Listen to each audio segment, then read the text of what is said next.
ஒரு ஊர்ல பேண்டமிக் மாதிரி காலரா கேசஸ் ஜாஸ்தி ஆச்சுன்னா அது இன்னொரு ஊருக்கு பரவுறது is always because of unhygienic practices. Water, food and sanitary situation not கிளீனாக இருந்தால் டெஃபினட்டாக பரவும். அதுக்கு ஃபர்ஸ்ட் ரிக்குவயர்மெண்ட் அந்த வியாதி பட்ட ஆள் ஒரு இடத்துலேருந்து இன்னொரு இடத்துக்கு போகிறது. ஸோ நீங்கள் பார்த்தீங்கன்னா முன்ன காலத்துலேயும் காலரா பேஷண்ட்டை தனி ரூமில் அவங்க க்ளோத்ஸ், அவங்களோட ஃபுட், அவங்களோட சாப்பாடு தட்டு எல்லாமே தனியாக வச்சுருப்பாங்க.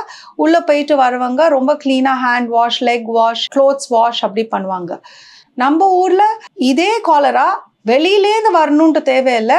whenever it is very severe monsoon and floods, அப்போ வாட்டர் கண்டாமினேஷனால அப்பப்போ we get outbreaks. அந்த அவுட்பிரேக்ஸை குவிக்காக நம்ம கண்ட்ரோல் பண்ணி உடனே அதை டயக்னோஸ் கரெக்டாக பண்ணி டயக்னோசிஸ் கன்ஃபர்மேஷனுக்கு முன்னாடியே மாத்திரையை கொடுத்து ரீஹைட்ரேஷன் இஸ் மோஸ்ட் இம்பார்ட்டண்ட். அதையும் கொடுத்துட்டு we save lives of patients.